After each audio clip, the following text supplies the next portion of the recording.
বন্যায় ভাসছে দক্ষিণ পূর্বাঞ্চল, তলিয়ে গেছে ১১ জেলার প্রত্যন্ত অঞ্চল। কয়েক জেলায় পরিস্থিতি উন্নতি ঘটলেও এখনও দুর্ভোগে ফেনী ও লক্ষ্মীপুরের মানুষ। ফেনীর দাগনভূঞা ও সোনাগাজী উপজেলার কিছু এলাকায় লোকালয়ে পানি থাকলেও অন্যান্য উপজেলার বেশিরভাগ এলাকা থেকে নেমে গেছে পানি। বন্যায় জেলায় এই পর্যন্ত ২৪ জনের মৃত্যু হয়েছে। এখন পানি একদম আস্তে আস্তে নামতেছে, যা স্বাভাবিক হচ্ছে আস্তে আস্তে।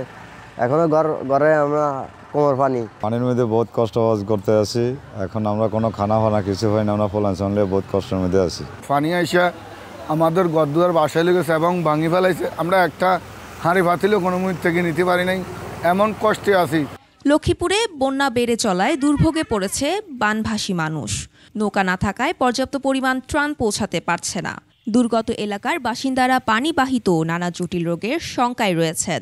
সবচেয়ে বেশি স্বাস্থ্য ঝুঁকিতে রয়েছে বৃদ্ধ এবং শিশুরা। পানি আমাদের সব দিকে আমাকেও ক্ষতি হইতে আছে, আমরা মরি যাইতে আছি, খানা রান্না বাড়া কিছু করতে পারি না। অন্যদিকে মৌলভীবাজারে বন্যা পরিস্থিতি উন্নতির দিকে। কোমলগঞ্জ, কুলাউড়া ও জুড়ি উপজেলায় বিভিন্ন এলাকায় এখনও পানিবন্দী রয়েছে অনেক মানুষ। রয়েছে বিশুদ্ধ পানি ও গোখাদ্যের সংকট।